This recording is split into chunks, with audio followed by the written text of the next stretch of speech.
Good morning friends, मैं हूं advocate प्रशांत unique law classes से। आज हमने बहुत ही प्यारा टॉपिक लेके आए अपनी 12वीं की कॉमर्स छात्रों के लिए। बिजनेस स्टडी के अंदर लोग बच्चे कह रहे हैं सर वीडियो नहीं बना पा रहे, बनाओ और हमें कुछ बताओ, तो मैंने वीडियो बनाया उनके लिए और इस टॉपिक पे बनाया है प्लानिंग के ऊपर 12वीं छात्रों के लिए।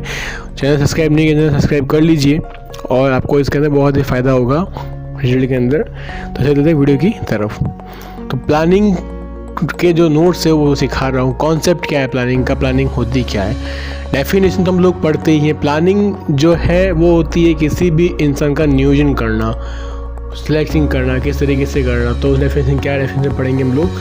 Planning is deciding in advance what to do, how to do it, कैसे करें, किस प्रकार करें और किस प्रकार उसके ब्रिजेस जो हम प्लानिंग के नींव जो बनाते हैं। बेसिक जो मैनेजरी फंक्शन जो होती है प्लानिंग की एक्टिविटी क्या होगी, उसके फंक्शन मूल स्रोत क्या होंगे और उसके कोर्सेज अचीव जो उसके जो ऑब्जेक्टिव है, उसके जो मूल उद्देश्य है, उस प्लानिंग का उद्देश्य क्या है, उस नियोजन का उद्देश्य क्या है, इससे क्या उद्देश्य प्राप्त होना चाहिए और उस प्लानिंग में क्या इनोवेशन है, क्या आपने नया कुछ चलाया है, उसके बारे में कॉन्सेप्ट बताया गया है। अब हम लोग पढ़ेंगे इम्पोर्टेंस ऑफ प्लानिंग। प्लानिंग की महत्वपूर्ण इम्पोर्टेंस क्या है। तो नंबर 1 पॉइंट है प्लानिंग प्रोवाइड डायरेक्शन। प्लानिंग हमें डायरेक्शन, एक दिशा प्रस्तुत करती है। By studying in advance how to work done, planning provide the direction for the action. हमें किस दिशा में बढ़ना है वो दिशा बताती है प्लानिंग। और एक employ would be the working in different direction. एक एम्प्लॉय जो होता है, एक जो कर्मचारी होता है, वह अलग अलग डायरेक्शन में अपना काम करता है। ऑर्गेनाइजेशन चाहती है कि वो अच्छी गुड एफिशिएंसी करे और हमारी कंपनी को फ़ायदा दे, हमें अच्छा काम करके दे। Number 2, planning reduce the risk of uncertainty. Planning जो होती है, नियोजन जो होता है, वह रिस्क को कम करता है। Planning is activity which enables the manager to look ahead, the anticipate change, consider the impact of the change and develop appropriate response। अगर हम अच्छी तरह से प्लानिंग करेंगे तो रिस्क कम होगी और हमें तरीके से हम काम कर पाएंगे। अच्छी तरह से हम बिजनेस के अंदर प्रॉफिट अचीव कर सकते हैं, सफलता हासिल कर सकते हैं और अपने जो भी परेशानी है, जो कठिनाई है, उसे अच्छे से सामना कर सकते हैं और रिस्क कम होगी। Number 3, planning reduce wasteful activity. Planning करने से हमें बिना फालतू की एक्टिविटी करने की कोई ज़रूरत नहीं होती है। Planning serve the basic coordinating the activities efforts them different departments and individual useless redundant activities are minimized। इससे क्या होता है, कोऑर्डिनेटिंग मिलती है, हम एक दूसरे का साथ पकड़ के चैन बना के कार्य कर सकते हैं और एफर्टलेस कार्य कर सकते हैं, अच्छे से कार्य कर सकते हैं। Number 4, planning promotes innovative idea. Planning करने से, नियोजन करने से हमारे मन में इनोवेटिव आइडियाज आते हैं, हमारे मन में कुछ आता है, कुछ करना चाहिए। Number 5, planning facility decision making. Planning करने से हम एक अच्छा डिसीजन कर सकते हैं। Under planning targets are laid down. हम प्लानिंग करने से अपने टारगेट को अचीव कर सकते हैं और सिलेक्ट द मोर विएबल प्रोपोजिशंस, उस पोजीशन को हासिल कर सकते हैं। Planning establish standard for the controlling. Number 6 जो पॉइंट है आपको याद करने के लिए इंपॉर्टेंट, जो डेफिनेशन को याद करने के लिए स्क्रीन पर लिखी हुई है। Planning provide the standard against which the actual performance can be measure and the इवोल्यूटेड।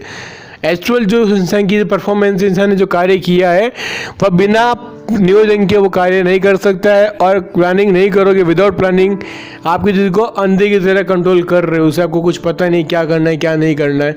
तो प्लानिंग हमें कंट्रोल करने का निष्कर्ष सिखाती है कि हमें किस तरीके से कंट्रोल करना चाहिए। अब हम पढ़ेंगे फीचर्स ऑफ प्लानिंग। सबसे इंपॉर्टेंट टॉपिक है आपके 12th 12वीं बोर्ड के छात्रों के लिए। Planning focus on achieve the objective. Planning जो फोकस करती है आपके ऑब्जेक्ट को, आपके उद्देश्य को अचीव करने के लिए। Planning function of management start with the determinations of objective once the objective are set up. आपने जो उद्देश्य सेट कर दिया है कि मुझे ये उद्देश्य पूरा करना है, उसका नेक्स्ट स्टेप क्या होता है फॉलो, उस चीज़ को फॉलो करो, उस उद्देश्य को फॉलो करो कि हमें अपनी कंपनी में इस तरीके से कार्य करना है, हमें अपनी कंपनी में इस तरीके से बातों को, लोगों को इस तरीके से मोटिवेट करना है और कंपनी के गोल्स को पूरा करना है, कंपनी के टारगेट्स को पूरा करना है। तभी हम लोग अपने फोकस को, ऑब्जेक्ट को, उद्देश्य को पूरा कर पाएंगे। उसके लिए हमें क्या करना पड़ेगा? प्लानिंग। अब हम पढ़ेंगे number 2, planning is the primary function of the management. Planning एक नियोजन जो है एक प्राइमरी फंक्शन है मैनेजमेंट का, प्रबंधन का। Planning precedes organising, directing and controlling it serve at the basic all other function of the management. Management की और फंक्शन क्या है? Organising, directing and controlling. Directing मैंने डायरेक्ट करना, किसी इंसान को दिशा दिखानी, ऑर्गेनाइज करना और उसको कंट्रोल करना, ये भी फंक्शन है मैनेजमेंट के। इसके बारे में हम लोग पढ़ेंगे, आगे की वीडियो में इसको पढ़ेंगे। अब हम चलेंगे नंबर 3 पे। Planning is the pervasive. Planning is required in all type of organization and all the level of the management as well with all the departments of the organization. Management के level का top level, middle level और standard level. तो planning is the number 4 planning continuous the continuous process which an organization has undertake is the एक्सीडेंस।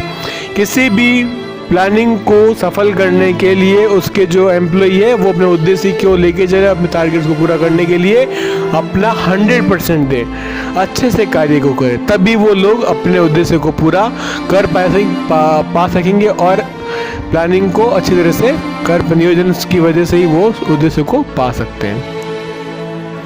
Planning is the futuristic. Planning क्या होती है? भविष्य की चीज़ों को देखने के लिए प्लानिंग किया जाता है। Planning is deciding in the present what to do in the future. हम लोग फ्यूचर में क्या करेंगे उसकी प्लानिंग हम पहले करते हैं। अगर नॉर्मल सी बात देखी जाए तो कि हमें अगर 12th बोर्ड में 80% क्रॉस करने हैं तो हम क्या करेंगे? पहले से प्लानिंग करेंगे कि हमें इस तरीके से हम कार्य करेंगे तो हम 12वीं बोर्ड के अंदर 80% से ऊपर परसेंटेज लाएंगे। Number 6 planning is the mental exercise. नियोजन क्या है? एक मेंटल एक्सरसाइज है। Planning requires applications of the mind involving creative thinking and imagination.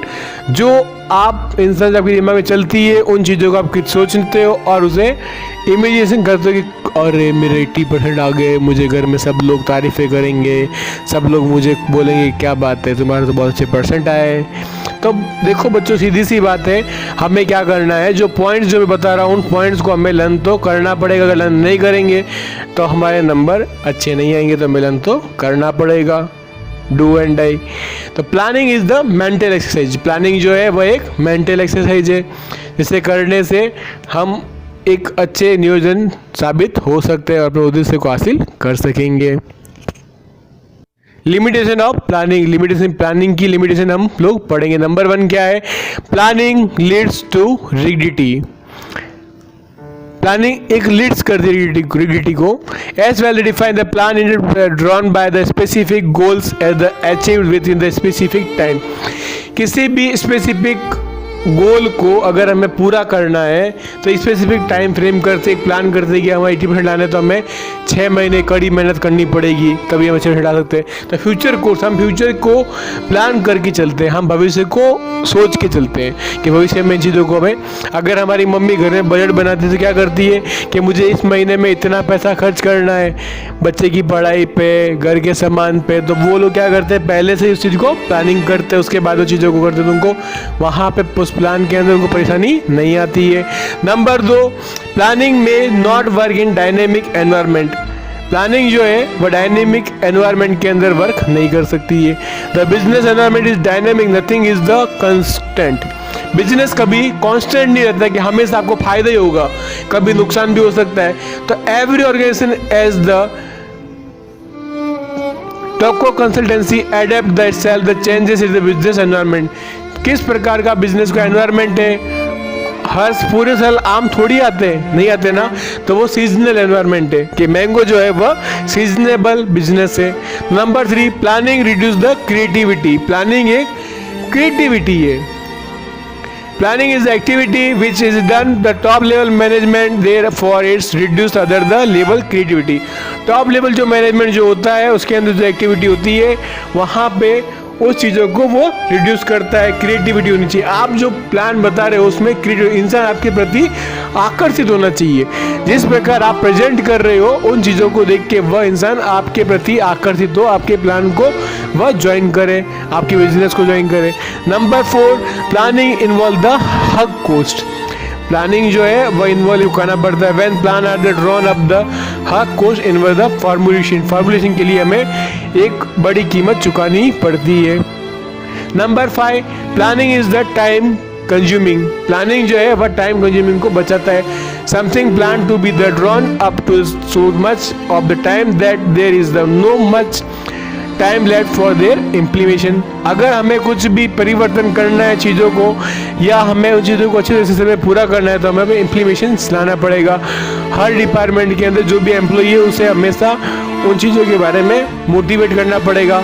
Number 6, planning does not guarantee of success. नियोजन सक्सेस की कोई गारंटी नहीं है, सफलता की कोई गारंटी नहीं है, मगर आपको एक अच्छा नियोजन करने के लिए, एक नियोजन करने वाले इंसान को हमेशा भविष्य की चीज़ों को लेके चलना चाहिए कि मार्केट में किस तरह से किस प्रकार की चीज़ें ज़्यादा प्रचलन में है, और हमें उस प्रकार का प्लानिंग करना चाहिए। एक बिजनेस व्यक्ति को, एक उद्योगपति को सफल होना है तो अगर हमें कोई प्लान करना है तो प्लानिंग की सबसे पहले प्रोसेस बनाएंगे, विधि बनाएंगे। Number 1, setting objective. सबसे पहले हम एक ऑब्जेक्ट सेट करेंगे कि सब the first the foremost step is setting the objective. हमारे बिजनेस का उद्देश्य क्या है, हमारी ऑर्गेनाइजेशन का, डिपार्टमेंट का क्या उद्देश्य है। Number 2, developing premises. हम लोग हमारे प्रीमिसेस को डेवलप करेंगे। Planning premises are the assumptions about like the shape of the event of the future. हमारे इवेंट का शेप कैसा होना चाहिए भविष्य के अंदर। It forecast the obstacles. जो भी प्रॉब्लम आएगी उन प्रॉब्लम को, उस पाथ को देख के चलना है। प्लानिंग, हमारी प्लानिंग फेल नहीं होनी चाहिए और हमारे बिजनेस को नुकसान नहीं होना चाहिए, और हमें अपने फैक्ट्स को देखकर फ्यूचर को देखकर अच्छी तरह से नियोजन करना चाहिए और अपने प्रीमिसेस को डेवलप करना चाहिए। Number 3, identify alternative course of action. हमें अल्टरनेटिव कोर्स हमेशा रखना चाहिए, दूसरी प्लानिंग करके रखनी चाहिए। वंस ऑब्जेक्टिव आर सेटअप और premises are develop, then the next step would be the act upon them. All alternative course of the action should be identified. हमें जिस प्रकार से हम कार्य कर रहे हैं उस कार्य को अच्छे से कर सके। Number 4, evaluating alternative course. हमें जो भी कार्य हम कर रहे हैं, the next step is to be the weight of the pros and cons alternatives course will be variables that have weighted against each other। अगर हमें लग रहा है कि हमारे भविष्य के अंदर कुछ भी परेशानी आ सकती है या हमें नुकसान हो सकता है, तो उसको लेके पहले से उन चीज़ों को लेके हम कोई अलग रणनीति अपनी बना लें। Number 5, selecting an alternative. हम एक अल्टरनेटिव सिलेक्शन कर ले। After the comparison evaluating the best alternative chosen. हमने दो चीज़ों को देख के अल्टरनेटिव ढूंढना चाहिए, कौन सा हमारे लिए बढ़िया है और कौन सा हमारी ऑर्गेनाइजेशन के ऑब्जेक्ट को पूरा करती है, जिससे हमें सफलता मिल सकती है। Implement to the plan. Once the plan are developed they are the put into action. अगर हमें लगता है कि हमारा प्लान डेवलप हो गया है, विकसित हो गया है, तो हमें उस प्लान को पुट अप एक्शन करना चाहिए, उसके लिए हमें एक्शन करनी चाहिए। Follow to action. हमें किसी भी इंसान को देख के फॉलो टू एक्शन वाली चीज़ होनी चाहिए कि हमें उन चीज़ों को परफॉर्म करना है, अच्छी तरह शेड्यूल के अनुसार हमें कार्य करना है। अगर किसी व्यक्ति को अच्छे नंबर लाने हैं, किसी बच्चे को अच्छे नंबर लाने हैं, तो पहले शेड्यूल बनाएगा, टाइम टेबल बनाएगा कि मुझे सुबह उठ के इतने बजे ये पीरियड पढ़ना है, इस पीरियड को रिवाइज मारना है और वापस इसका टेस्ट देना है। तो उस प्रकार से तैयारी करने से हमें हमेशा सफलता मिलती है। तो किसी भी बिजनेसमैन को सफल होने के लिए उसे प्लानिंग की प्रोसेस करनी पड़ेगी, प्लानिंग को शेड्यूल करना पड़ेगा और अपनी चीज़ों को अच्छे तरह से स्थापित करना पड़ेगा, उसे यूज करना पड़ेगा। अब हम पढ़ेंगे टाइप ऑफ प्लान। प्लान कितने प्रकार के होते हैं। Number 1, objective. Number 2, strategy. And number 3, policy. And number 4, procedure. तो ऑब्जेक्टिव क्या होना चाहिए, हमारे बिजनेस का जो ऑब्जेक्टिव है वह अच्छा होना चाहिए, उद्देश्य जो है उस तरह का अच्छी तरह से उद्देश्य को सोचना चाहिए। हमारे बिजनेस का स्ट्रेटेजी क्या होनी चाहिए, हम किस तरह से सफलता हासिल करेंगे। फ्यूचर के डिसीजन जो हमारे होने चाहिए सही होने चाहिए हमारे ऑर्गेनाइजेशन को देख के, जो लॉन्ग रन में तक हमारे बिजनेस को चला सके। हमारे बिजनेस की जो पॉलिसीज है वह general statement the guide thinking the channelize engineers energies toward the particular direction, एक पर्टिकुलर डायरेक्शन की ओर बढ़ सके। The sale on credit is the example of the sales policy. जो सेल्स की जो पॉलिसी उसे उधार के अंदर मालिक में देना पड़ता है। Procedure are the routine step on how to carry out the activities. हम किस प्रकार से अपने रूटीन स्टेप को कैरी कर सकेंगे और हम किस प्रकार से कार्य कर सकेंगे उसका पता होना चाहिए, उसकी प्रोसीजर होनी चाहिए। Number 5, rule are specific statement that what the done. For example no smoking is a rule. आपको स्मोकिंग नहीं करनी चाहिए रूल्स है, तो हमें बिजनेस के लिए रूल्स बनाने चाहिए। Number 6, programme are the combinations of the goals, policies and the rules. Programme जो होता है वह एक आपके जो गोल्स है, जो आपके उद्देश्य है, जो आपके अचीवमेंट्स है, आपकी जो पॉलिसीज है, उन तीनों को मिलके प्रोग्राम बनता है। All this plans together from a programme. सारी प्लान मिलके क्या बनता है? एक प्रोग्राम बनता है, जिसे हम कार्यक्रम कहते हैं।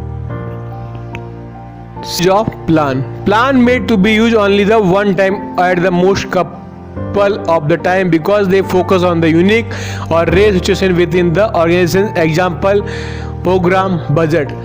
हम अगर कोई बजट बनाते हैं तो एक बार यूज होता है, दूसरी बार में वापस नया बजट बनाना पड़ता है।